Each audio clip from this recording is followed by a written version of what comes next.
Kaya ka nasasampal ng katotohanan ate. Di ba? Kasi sablay. Dapat sinabi mo na lang, wala po tayong direktibang kasagutan dyan kasi hindi po natin kilala itong si Franco. Sinasabi ni Martin, nagkaayusan na. So, kung ituloy ni Martin, hero pa siya. Sabihin niya totoo. Dahil hinahanap talaga, alam na lahat ng tao. Bakit hindi mo makuha yung point ni Senador Marcoleta? I-discuss namin by way of interpellation. So ganun dapat. So kaya hindi ko maintindihan, pwede ka rin naman magpirma na hindi ka sang-ayon, altogether, nag-dissent ka, at least pumirma ka. So talagang mahirap maintindihan. Mas mahirap kang maintindihan, yan sabi ni Aling Ledesma. Kasama nandito na naman tayo si Kuya Gus nagbabalik at syempre kung hindi ka pa nakasubscribe, mag-subscribe ka na at hit mo na rin yung bell para lagi kang updated sa ating mga video. Pasadaan natin ang mga issue, ha? Mga issue nila. Wala kayong katigil-tigil sa mga Duterte, mga... Oo, pati ba naman yan, ha? Nagpapalabas kayo ng mali-maletang pera? Saan ba kukuha ng mali-maletang pera? Itong si Martin, kung talaga naman ang kanyang asset ay naka-freeze. Paulit-ulit na lang tayo dito eh. Kasi paulit-ulit nilang binibira si Bibi Sara. Habang binibira nyo si Bibi Sara, kami naman ang magdedepensa sa kanila. Ito, meron daw, ha? May taga-minority na kumausap sa isang senador na majority na huwag pumirma sa report. Kung ikaw, Locson, Tocson, o Pinky, kung ikaw ay iniimbestigahan mo na itong sa Blue Ribbon Committee, itong issue ng mga malitang pera, di sana tapos na ang kwento. Di ba? Ganun lang naman kasimple. Huwag nyo nang patagalin kasi unti-unti na kayong mabubuking. Hindi kasi meron daw lumapit. Ang hinihiling lang naman ni Senador Marcoleta, kaya hindi sila pumipirma. Bakit nyo ba tinatapos agad ang issue ng flood control? Wala pa namang resulta. Walang napapanagot. Ano ba sabi ng Pangulo? Nung nagyayabang-yabangan siya. Kailangan may makulong na big fish. Asa na kaya? Ang issue ng ICI tapos na. Pero the big fish wala na. Tapos na rin ang kwento ng ICI. Yun ang kwento nila eh. Kala nyo naman maniniwala ang taong bayan. No? Pero sabi ko nga sa inyo, bago tayo magsimula dyan, isang like, isang share, samahan mo na subscribe. At andyan lang po yung join button. Kung gusto mo sumali sa ating komunidad, yan, pumindot ka lang dyan. At sa dulo ng ating video, yung shoutout segment natin, baka isa ka na. Kaya tapusin mo ang ating video. Simulan natin dito. Sino naman daw yung isang senador ng minority na kumuusap sa majority? Bakit nyo kakausapin? Bakit kayo kakausapin? Para saan? Ang pinupunto lang dito, imbestigahan nyo, hindi yung tatapusin nyo agad. Wala pa nga nakukulong, wala pa nga na hihiring, wala pa na iimbestigahan kasi hindi nyo nga gusto na paimbestigahan. Tapos tatapusin nyo yung report. Wow! Na may mga disagreements siya but still he signed para lang mapag-usapan until I gather the necessary signatures para makapag-report out ako. I'm not yielding the floor. So I tinransfer ko lang yung responsibility sa kanila. Kung gusto niyo pag-usapan natin na masinsinan ito, pumirma kayo. Kita Wala nyo? namang masamang pumirma. I cannot. Kita nyo ang banat niya. Kung gusto nyo pag-usapan ito, pumirma kayo. Parang namimilit ka pa eh. Hindi nga bibirma kasi hindi pa tapos. Ito ay issue ng flood control. Issue ito doon sa mali-malitang pera. Issue ito sa 18 Marines. Bakit hindi nga ini-issue o bakit hindi pinapapunta dyan sa Blue Ribbon Committee itong si Balulong? Yun ang issue eh. Tapos ililihis nyo, sasabihin nyo dito, pumirma kayo para gusto nyo natin pag-usap-usapan. Para saan? Matapos na? Hindi ho magpipirma si Senador Marcoleta dyan. Wala kayong aasahang pirma. Kahit mamuti yung mga mata nyo dyan, wala kayong aasahang pirma doon sa ibang minority. Ano yun? Gagawa kayo ng kwento tapos na ang kwento? Hindi pwede. Walang ganun. Meron paninindigan si Senador Marcoleta. Kaya niyang makipagbakbakan kahit sino pa dyan sa inyo. Kaya nga hindi nyo mapapirma eh. Tapos gagawa na naman kayo ng istorya eh. You know, I cannot understand for the life of me, Mhm. bakit hindi ka pipirma? Si Senator Erwin nga, di ba? He already indicated or manifested Mhm. na may mga disagreements siya, but still he signed Mhm. para lang mapag-usapan, para kung ano yung hindi siya nag-agree, may introduce na as amendments or Ito mo utak, di ba? Papipirmahin para saan? Mapag-usapan. Hindi naman pwede yun. Oo, pag-usapan nyo muna, pag natapos, saka pumirma. Ganun lang kasimple. Bakit ba ini-insist mo na papirmahin muna ito matapos na itong usapin sa flood control? Yun lang naman ang gusto nila eh. Papirmahin, tapos makalimutan na naman. Kasi pirmado na, isasabit na nila. Tapos na ang kanilang report. Eh, hindi nga pwede. Dahil wala nga lumalabas na merong inimbestigahan. Di ba? Sino ba ang pinupunto rito? Si Balolong. Yun lang ang pinupunto rito. Bakit hindi mo makuha yung point ni Senador Marcoleta? i-discuss namin by way of interpellation. So ganun dapat. So kaya hindi ko maintindihan, pwede ka rin naman magpirma na hindi ka sang-ayon altogether, nag-dissent ka, at least pumirma ka. Mhm. So talagang mahirap maintindihan.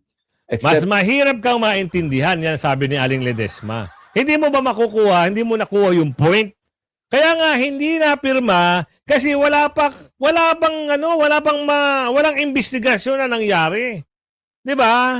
Bakit pipirma ang isang Senador Marcoleta kung hindi naman niya nakita at wala silang naimbestigahan? Ano ba 'yun? Ang hirap ng point sa inyo. Hindi rin namin makuha kung ano yung gusto niyo palabasin. Napakasimple lang naman. Ang punto rito, imbestigahan mo si Balolong sa Blue Ribbon. Yun lang naman, boss, amo, manager. Kami ho ay sumasamo na sa iyo. Paimbestigahan mo lang Mailabas mo lang diyan sa Blue Ribbon na kinuha niyo kay Senador Marcoleta. Kasi kung kay Senador Marcoleta yung chairman committee na yan, at ganyan ang naging takbo, tapos na ho yan, nakulong na siguro yan, di umano. Ito wala nga may patawag. Sasabihin nila pinatawag ng kamara. Bakit kayo hindi nyo kaya? Sa pamamagitan ng committee mo, kayang-kaya mo ipatawag. Bakit wala man lang nakikita ang taong bayan na ikaw mismo ang nagpatawag? Walang ganun eh. Nagtatanong lang ho kami. Bakit hirap na hirap kayong ipatawag? for one possible reason, at ito in-indicate naman, sinabi naman ni Senate President, kasi noong sinabi niyang tutulungan na lang kita Mhm. na mag-gather ng signature. So he called, I think he called some of them. And at least one member of the majority was, candid enough to admit to him na pasensya ng SP kasi may nakiusap sa akin taga-minority. So I can just surmise, Mhm. based on that response, Mhm. na posible rin. I'm not passing judgment on any senator. Ganito for na that. lang, boss, amo manager. Senator Lacson, kung kayo ho, mahal nyo ang taong bayan, kung kayo ay nagsiservisyo at tapat sa taong bayan, gagawin mo yun. Napakasimple lang naman ang hiling. Patawag nyo, imbestigahan nyo sa Blue Ribbon. Kung walang makuha, ayaw sumagot, tapos. Napakasimple. Kung ayaw niyang sagutin yung tanong nyo, at laging idiniday, walang problema. At least na ipatawag nyo sa Blue Ribbon Committee. Yun lang eh. Wala eh. Hanggang sa yung aligasyon daw ng 18 Marines, wala pa raw matibay na ebidensya. Bakit hindi nyo subukan pagtatanungin at imbestigahan nga? Diba? Simple-simple lang. Sabi nga ng matatanda, pag gusto, maraming paraan. Pag ayaw, sandamakmak ang dahilan. Hindi, sa totoo parang gano'n ang nakikita ni Aling Ledesma dito. Parang lumalabas, talagang gagawin ko ang lahat para hindi makapag... Kaya tinanong nga siya, di ba, nagsalita doon sa plenary. Plenary ba yun? Oo.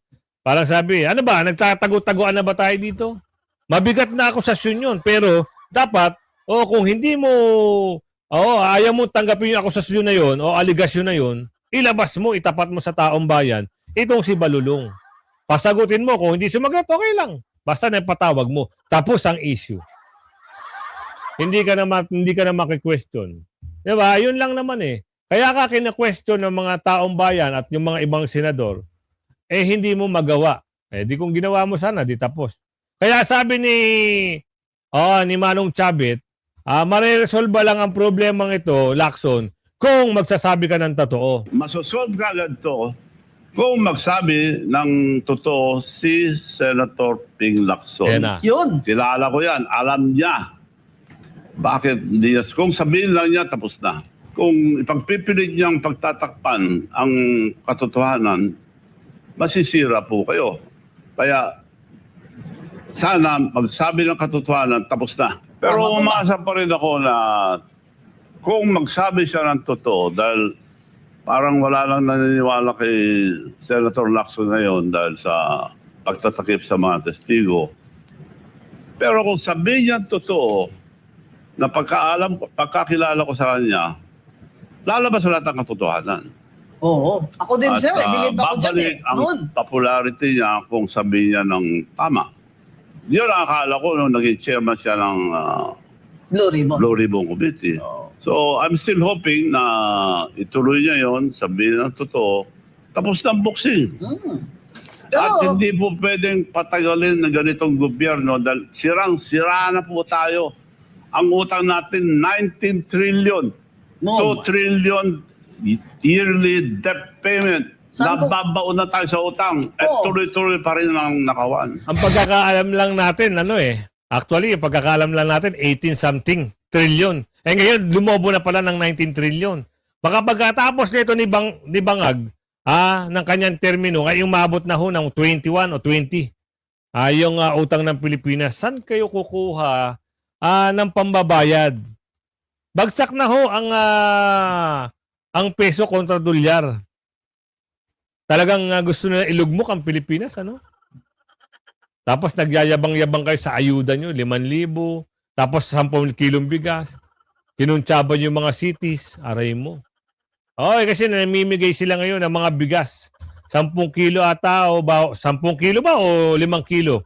O sabihin mo ng 25 kaban. 25 kilo. Pero hindi ho sasapat yun. Sa problema ng taong bayan. Kaya ang problema ng taong bayan kung paano mapapataas yung sahod. Kaso wala eh. Tinatalo sila ng mga oligarto. 'Di ba? Talo yung mga nangununungkulan sa oligarch. Hindi kayang solusyonan. Kaya yun ang ginagawa nila sa lahat ng mga nagsasabi ng katotohanan.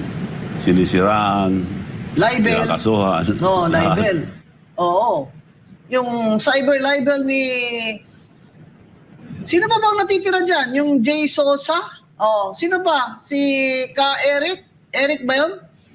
Oo. Abay, itong Eric na ito pag naglalakad, sabi ko sa kanya, pag naglalakad ka, dapat may dala ka ng piyansa You're a walking, piyansable.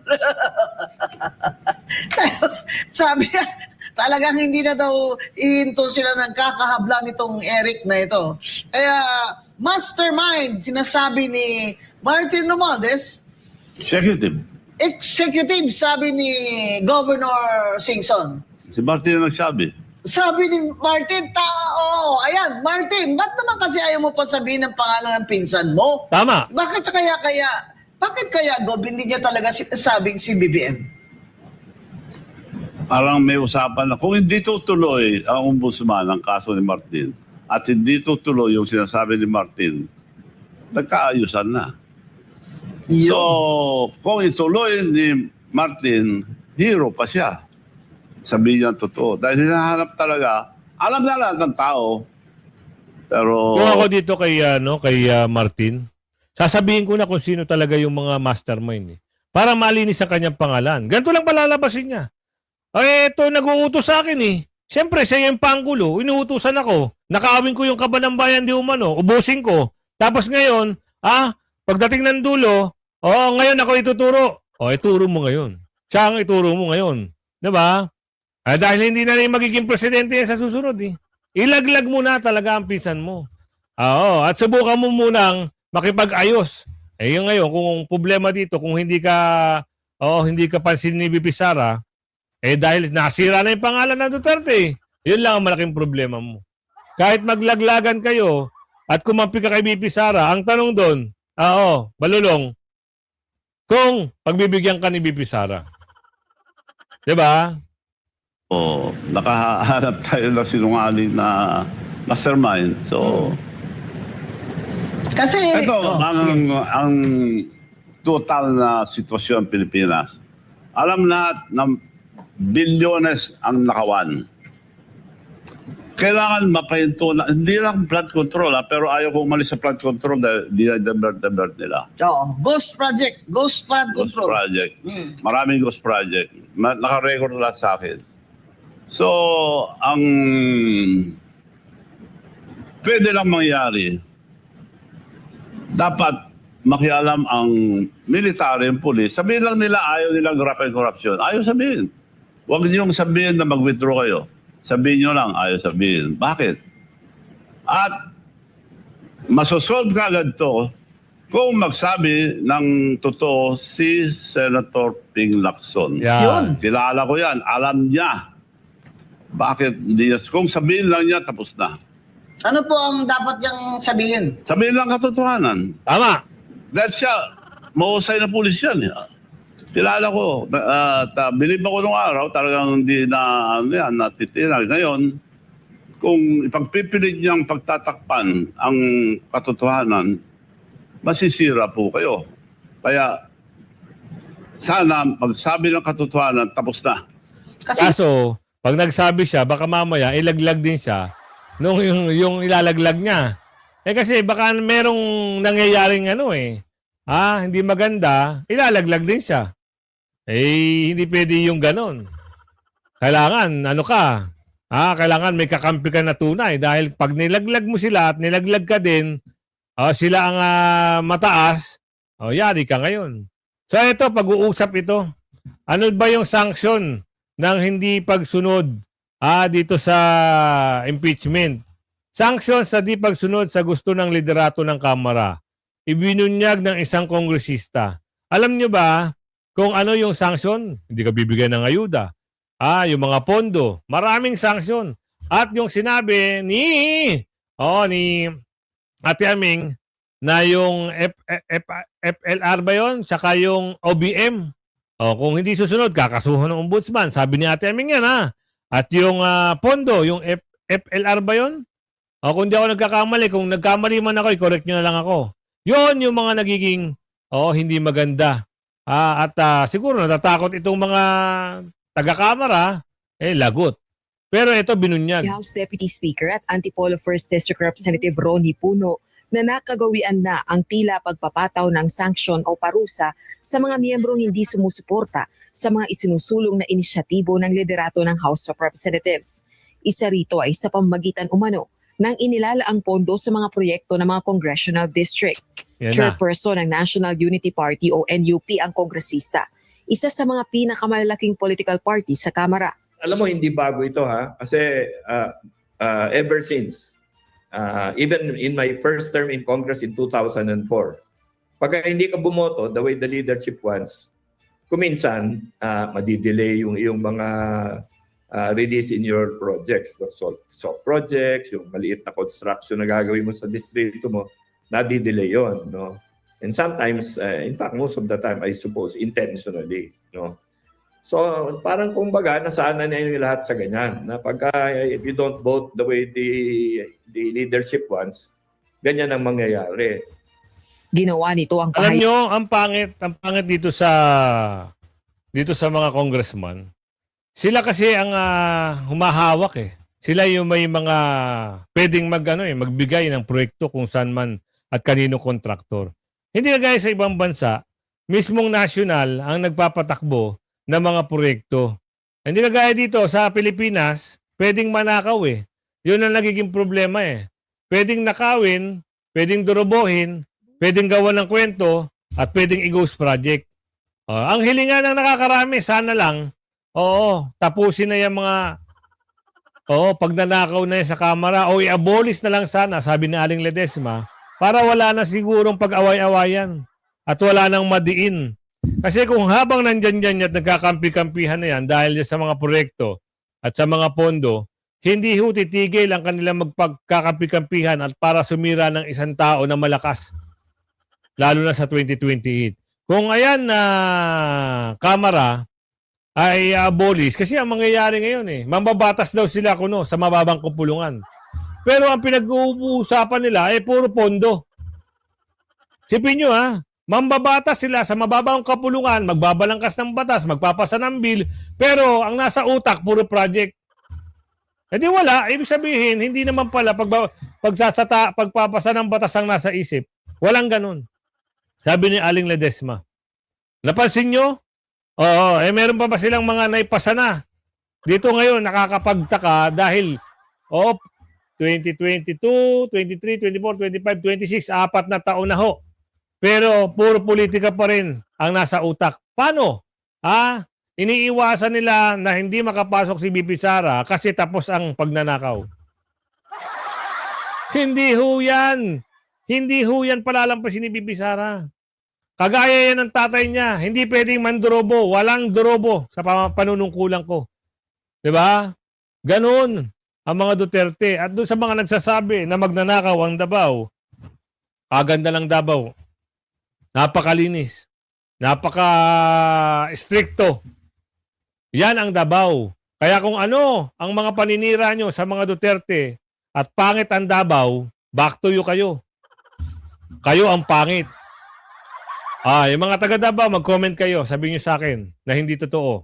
Maganda, malinis, minimal lang yung mga nangyayaring hindi maganda. Yung iba kasi dito, naniniwala doon sa mga pangalista, mga bulangaw, pulangaw, saka pinklangaw, naniniwala sila. Hindi nyo alam, yung mga naninira na sa mga Duterte, mga paid troll yan. Tanggalin na yung kamera na yan para wala na pag-agaw-agawa sa pondo. Ilang araw bago pagbotohan sa plenaryo ng Kamara ang Articles of Impeachment laban kay Vice President Sara Duterte. Kaya umaasa si Representative Puno na igagalang ng liderato ng Kamara ang magiging desisyon ng bawat miyembro ng House of Representatives, pabor man o hindi, para sa House leadership. Anya, sa 55 miyembro nila sa NUP, 30 ang nagpahayag ng suporta sa impeachment. Ang iba naman, no vote anya dahil sa kanilang constituencies. Ngayon, sa dami kasi ng baka bumoto ng against because of their problems in their constituency. Halimbawa sa amin, lagay na natin na 60% is yes and let's say 10% is abstaining. Pati yung abstaining, mapaparusahan yun eh. So 40% ng partido namin ang mapaparusahan. Okay? So if 40% of our members are going to be sanctioned for voting what they think, hindi naman siguro tama na the leadership of the party will allow this to happen, di ba? Ang umani Hindi, kaugnayan ito lang Kung kayo ay ang inisip nyo ay panunungkulan sa taong bayan, yung pondo na yan, wala yan eh. Di ba? Hindi eh. Takot silang mawala ng pondo, yung ibang sinasabi rito, dahil nga, yun ang kanilang ina-after, hindi yung pagsiservisyo sa taong bayan. Di ba? Kung sila ay nagsiservisyo sa taong bayan, wala namang bangayan na ganito eh. Papasukin nila yung trabaho, papasukin nila yung pagtulong, yung mga ganyan ang nasa utak dapat kung ikaw ay nagsiservisyo ng tapat. Pero nga kung after mo sa pondo, wala. Siyempre, makikisaw-saw ka na nga niyan kasi hindi ka makakuha ng pondo. Yun ang problema. Diyan sa mga, bakit pa kasi binuuyang mga congress na yan eh. Dapat wala na yan eh, di ba? Eto na. Dahil sa, siguro napahiya na naman ito si Claring, naglabas na naman ng kanyang sariling script. Yung nahuli raw na inintrap, kasi sabi daw, saan daw nakuha ni Balulong yung maletang pera na pinangsusuhol? Kung naka-freeze, budol money daw yun. In Trump, Mark money. Wow, dami ng pera ng NBI Isip. Kung yan ang ipantatapat na naman dahil gusto nyo talagang pagtakpan ang issue ng flood control, sabi ko nga sa inyo, sabi ni Aling Marie at Aling Ledesma, magchismisan to eh. Hindi, chismisan yan lagi eh. Hindi makakalimutan ng taong bayan kasi ang gusto ng taong bayan, panagutin ang magnanakaw. Yun ang gusto itumbok. Kaya kung ano naman ang i-script nyo, nung nakaraan kay Madriaga, hindi lumusot. Tapos naman sila amla-amlak, hindi rin lumusot. si Au yung mga kasinungalingan na dokumento o affidavit, hindi rin lumusot, sablay-sablay. O eto na naman, meron naman silang pakana na baka konektado raw, ha? Yung litrato na yun, pinakita pa si Tatay Digong tsaka si BP Sara. Eh ngayon, nasa palipal sila, may video pa, na konektado pala ito si Franco doon sa pamilyang, ay, nako, kwentuhan nyo kami, pasaway kayo. Nilinaw ng palasyo na hindi kaibigan ng Pangulo ang inarestong social media personality na si Franco Mabanta. Nagpakita naman si Palace Press Officer Claire Castro ng mga larawan ni Mabanta kasama ang mga Duterte. Nartong report. Dumipensa kaagad ang Peanut Gallery Media Network matapos maaresto sa entrapment operation ang founder nila na si Franco Mabanta at ilan pa nilang opisyal. Inaakusahan sina Mabanta na kasama sa nagtangka umanong mangikil kay dating House Speaker Martin Romualdez. Sa pahayag ng network, sinabi nilang setup ang nangyari. Si Romualdez daw mismo ang nasa likod nito para patahimikin sila. Nitong mga nakalipas na buwan ay nagsasagawa na raw sila ng research tungkol sa umano'y katiwalian ni Romualdez. Maglalabas daw dapat sila ng expose at malalagay daw sa desperadong sitwasyon si Romualdez kaya sila pinatahimik. Ipinag-utos na raw ni Mabanta sa kanyang mga kaalyado na ilabas ang 90-minute expose sakaling may mangyaring di maganda sa kanya. Dagdag pa ng network, nakikinig na si Pangulong Bongbong Marcos sa kagustuhan ng taong bayan na mapanagot ang nasa likod umano ng pananabotahe sa unang 3 taon ng kanyang administrasyon. Bago itatag ang Peanut Gallery Media Network, kilalang bahagi ng campaign team ni Pangulong Bongbong Marcos noong 2022 presidential election si Mabanta. Natanong si Palace Press Officer Yusek Claire Castro kung kakilala nga ni PBBM si Mabanta. Sagot naman ni Castro, hindi po siya kaibigan ng Pangulo? sunod namang ipinakita Kita mo, hindi po siya kaibigan. Ang tinatanong siya kung kaibigan, pero tinutumbok niya ito. Kita nyo? Yan na! Yan na ba yun? Yan na yung pinakang pamalakasan nyo? Yan na yun? Tatanong lang kami, yan na ho, yung pinakang pamalakasan nyo, abangan nyo sa 2028. Abangan nyo sa 2028 yung pinakang pamalakasan ni Inday Sara. Doon kayo. Sasabihin niyo sa sarili niyo, dapat hindi na lang sana. Kasi ito, pinagtutumbukin nila ang Duterte. Kasi daw kasama. Ayan, no? Hindi niya pinakita, yung mga video, kaya ka nasasampal ng katotohanan natin. Di ba? Kasi sablay. Dapat sinabi mo na lang, wala po tayong direktibang kasagutan dyan kasi hindi po natin kilala itong si Franco. Ganun sana. Meron ka pang pa-picture-picture. Ano yung gusto mong mangyari? Sa mga Duterte na naman yan. At meron sila mga pakalat. Vlogger daw ni BP Sara ito si Franco. Wow, Hindi nga niya kilala ni BP Sara. Tapos ito na naman kayo. Kung kayo gagawa ng magandang script, linawin nyo. Detalyado. Hindi yung nabubutasan kayo. Kasi ang social media malawak. Ilan taon na ang social media, ang YouTube? Ano bang taon nagsimula? 2005 o 1999 meron na ho. Andyan lang yung mga video niyan. Mag-search ka lang andun. Kaya pag kayo ay tagapagtanggol ng Duterte at lumipat ka sa kabilang linyada dahil may kalakip na kwento, alam nyo yung kalakip na kwento, mabubuking ka. Di ba ate, meron kang video nun? Pabor ka doon sa ginagawa ni Tatay Digong. Baka hindi mo na baka nalilimutan mo na 'yon. Gusto mo 'yon, yung ginagawa ni Tatay Digong noon. Nagulat na lang kami, eto na bumangka ka na. Galit ka na ngayon sa mga Duterte. Maganda siguro ang kwentuhan kaya ganoon. ng Palace Press Officer ang mga larawan ni Mabanta kasama si dating Pangulong Duterte, Vice President Sara Duterte at Harry Roque. Pero Bilib siya sa sarili niya, no? Masyadong bilib sa sarili si ate. Ate, next time, pag tinanong ka, yung tamang sagot, hindi yung papasakali ka rito, i-adlib mo doon, tumbok eh. Yun lang ang tanong sa'yo kung kaibigan ng paanggulo mo, itong si Franco. Sablay yung sagot. Ibig sabihin, kilalang kilala ka na. hitik na hitik sa takilya. Basta usapang... Okay yan, kung umabot ka sa video natin ito, ha? Yung aking paglalambing lang naman, i-like, share yung video, at syempre hindi pa tayo magtatapos, dito tayo sa shoutout segment natin. Kasi marami na ho talaga nagpapa-shoutout sa atin. O, simula tayo dito kay Ma'am. Kay Sir Eddie pala. Eddie Giho, shoutout mula Milwaukee. Miconsin, USA. Shoutout po sa inyo. Julia Sugyaman. Sugiya. Yan, shoutout po sa Japan siya nanonood. Romulo Di Vinagracia, shoutout po sa inyo. Elisa Silva, shoutout po sa inyo. Wampupa, shoutout po. Elina Serdana Shona Lenjir. Ang haba po, no? Sorry naman, shoutout po sa inyo. Oo. Ano na lang, Nerceda Negrillo, yan. Ako po si Eli Narceda Negrillo. Yan Sa La Union siya. La Union North yan. Wala nang solid North, di ba? Shoutout po sa inyo, Ma'am Narceda.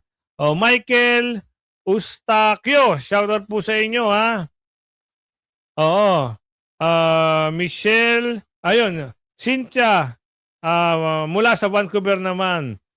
Sir J. Matt. Shoutout po sa Cavite siya nanonood. Marciana de la Cruz, shoutout po sa inyo.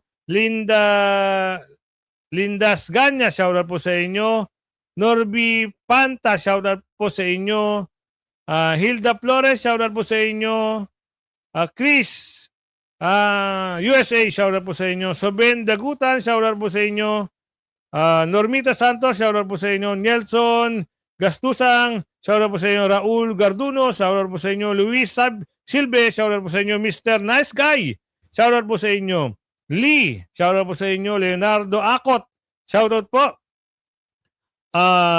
Lynn Taro, shoutout po. Flordarisa Diaz, shoutout po sa inyo. Rene Arevalo, shoutout po. Joseph Reyes, shoutout po.